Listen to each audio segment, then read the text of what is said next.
as vibrant as the initial 2003, and I think that I will continue to basically use the older criteria because from my perspective, it's much more understandable.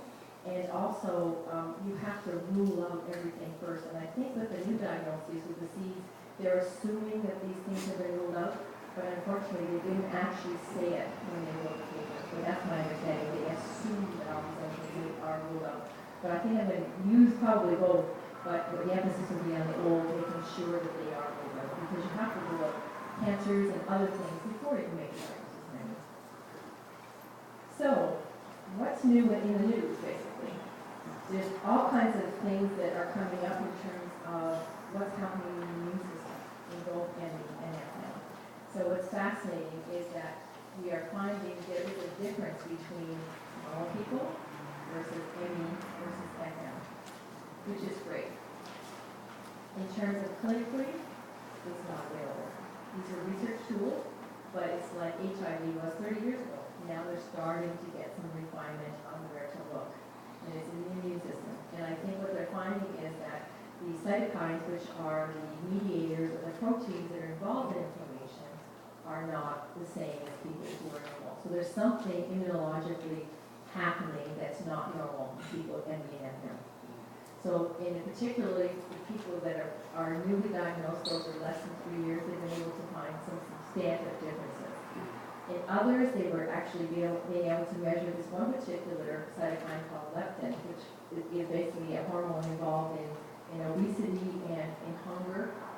And what they found was that the higher the amount of the cytokine leptin, is the higher the level of fatigue in people.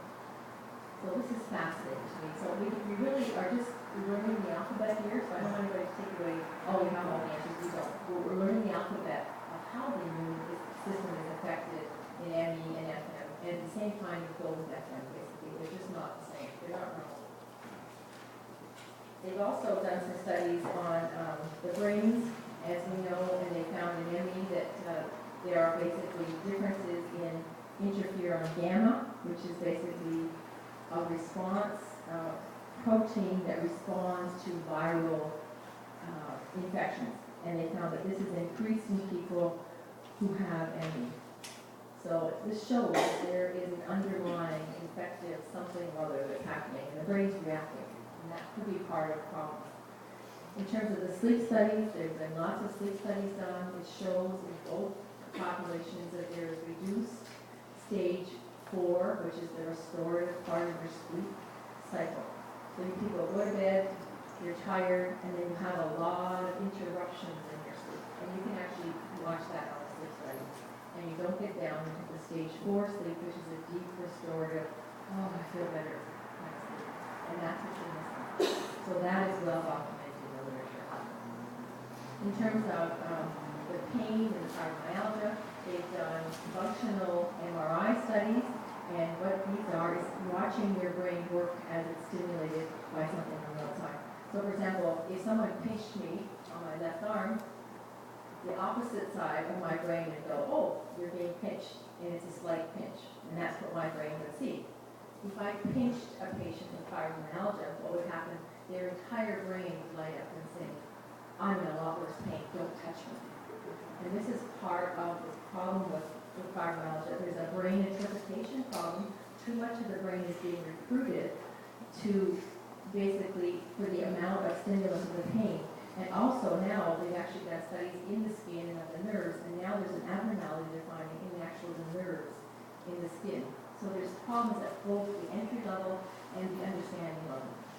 So I think it's helpful for you to know these are real things. So if anybody ever says to you, oh, it's not real, no, it's not real. It's real. Definitely real. So there's no doubt about it. These are real. And from my perspective, they are real diseases. So in terms of, I'm going to skip ahead to some management strategies. Basically, I'm sure you know a lot of these things in my patients, so this should be a review 101 for my patients. For those not my patients, this is how I approach treating patients. It's supportive, symptomatic care. And people go, oh, is that all? Well, they've done great studies, and now they're finding that the best way you can treat diabetes is supportive, symptomatic care, which is lifestyle change, and it works. So, we're right on track here. So the treatment approach we call the SEEDS of health. So SEEDS is an acronym that starts with support. So the doctor, hopefully, and yourself, you support yourself. You also get support for your family because this affects everybody around you. This is not just your illness, this impacts the entire family, especially if you are a mother. E stands for exercising. In this case, I basically morph this into pacing, and I'll talk a little bit more about that in a moment. E also stands for your environment, and this includes your physical environment, making sure that it's healthy, you've got good ventilation, you're not sitting in mold, and you're also not surrounded by toxic people. D stands for diet and drugs. So the diet is absolutely key from my perspective, and we spend a lot of time on nutrition because literally, you ever seen the Herman cartoon with the guy with the big gold horns coming out of his head? And he's a real huge meat eater, and the doctor says, well, you are what you eat. And it's true, if you are a meat eater, then your body's going to act like a steer. So you have to basically be aware of what you're eating, and this you can only do if you need help in your home to get food in, then you need to go back to the basics. Why aren't you eating? Are you too tired? Do you need to get some Meals on Wheels in? Do you need to get someone in to make it for you? Do you need to get someone to feed you? Are you so tired you can't even lift the spoon to your mouth? And we have people who have ME and FM who are totally bedridden, and they obviously cannot be here. But I want you to know that people can get to that point, but they cannot be out there. And S stands for sleep. So that's all about sleep hygiene. So sleep hygiene, just a quickie about that, that means ideally picking a bedtime and sticking with it. So if your bedtime is 10 o'clock, trying to get to bed at 10 o'clock at the same time. Trying to wind down, say from 8 o'clock down, so by the time 10 o'clock comes around, you're ready for bed and your body's going down naturally. Because you have a sleep disorder, so you need to do as much as you can to help yourself get a better sleep. It doesn't mean sitting there reading a mystery novel or to the very end and then being so wound up or watching a horror story and getting your adrenaline flowing. That's the opposite of what you want. You want to basically get your adrenaline turned off, turned down. You want to get yourself relaxed. So it also means learning what relaxes you. Meditation, watching, maybe something on TV that's very relaxing, maybe a PBS show, something sort of more documentary, not basically shoot 'em up bang movies. Because, when we're going around that corner 90 miles an hour, like we're all right there with them, right? So you don't want to watch Furious 7 before you go there. Now, I'm going to spend some time talking about exercise and pacing, because from my perspective as a clinician, this is where I found patients got the best bang for their buck. So, does everybody know what pacing means? Yes. Okay, well, you say yes, but I'm not sure if you know it to the degree that I teach it, so I'm going to teach you anyway. So, basically, it means you do what you can and you prevent yourself from crashing. So, I'm going to go through the pacing exercise with you right now. So, everybody close your eyes and repeat after me. Body. In this moment. What do I need? So yell out what you need. Rest. Water. Okay, good. So if you ask your body, the body responds. And that's proof. Everybody did. Okay. So the next question is, close your eyes again. Body. In this moment. How many minutes of rest, glasses of water, whatever, do I need? So go through it in your head. Minutes of do I need? Not sure. Scroll up to 5 times. Say the 5, 10, 15, 20. Okay, so how many people need rest? Raise your hands. Okay, how many minutes do you need? 30. 8 hours. 8. Be here. You need 8 hours. Okay. All right, so there you go. So that proves that you can talk to your body and it will talk to you. The hardest part is taking that moment to do it. And not just once a day. Every time before you do something, you ask yourself those questions. So what I'm asking you to do here is what's called a paradigm shift. So So if you think of your body as an airplane,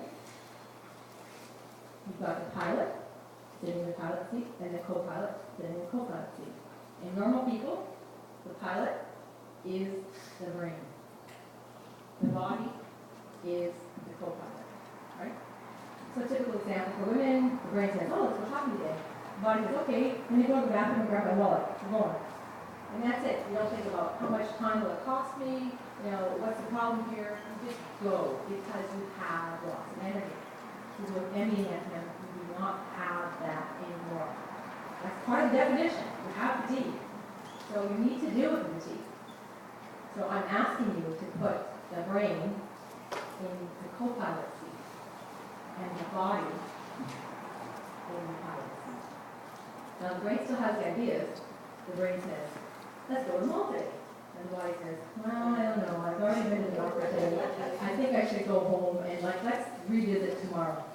And the brain says, not, I just want to push it. I just one more thing. One more thing.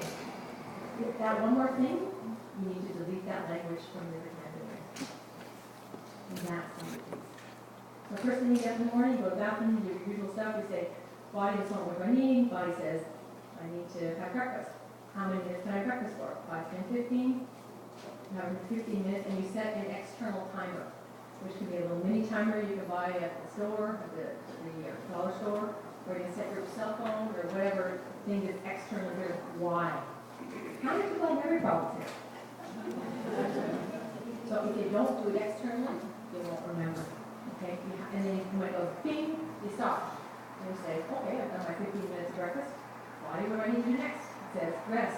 How many minutes do I need to rest?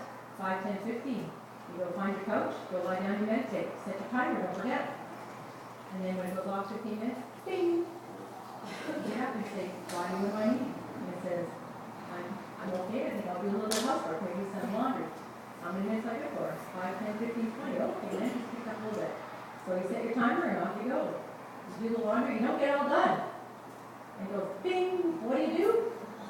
It stops, okay? Did everybody get it? Okay, so it's all about starting and stopping according to your body needs. Not according to the list, because you'll always have this longer than your legs. Yeah, okay? So that's pacing in a nutshell. And it means using the activity log, which is basically just a daily diary. It helps you figure out what works for you. You just write down the stuff as you're going, and it helps you break down your energy level and what you're doing. And why? Because you have no short-term memory. It's a memory aid. Okay? It helps you. All right. So, moving on, basically, to resources, because I think, you basically know all this stuff. I'm not really teaching you anything new. I'm just kind of bringing it up for you to the top of your head, so maybe you'll start to do it again. And one of the most difficult things to do is pacing. And one of the most rewarding things you can do is pacing. So, what's available for you out there? So I just wanted to show you some of the things that I think are really helpful. If you want your doctor and he doesn't really know what's going on with ME and you want to help him make a diagnosis, basically get one of these from him. You can buy these through the MEFM Network Action. This is the primer for clinical practitioners, the 2014 edition. I helped write this, and it's a rewrite of the 2003 definition. So this is really helpful. It's a short thing. You give it to your doctor, and then they have a resource that they can use in their office, and it's not that expensive. It's what, $20, I think, something like that. It's cheap. Get it for them. If you don't have a doctor, you doesn't have a clue, because they haven't been taught this. So you as a patient can help them. So this is a quickie thing for them. If you have a young child and you basically are having problems with school, this is a great resource. It's called the Source Book for Teachers and Young People. Super resource. It teaches you how to negotiate the school system. If you have a child at home and needs homeschooling, or you need to have special needs met.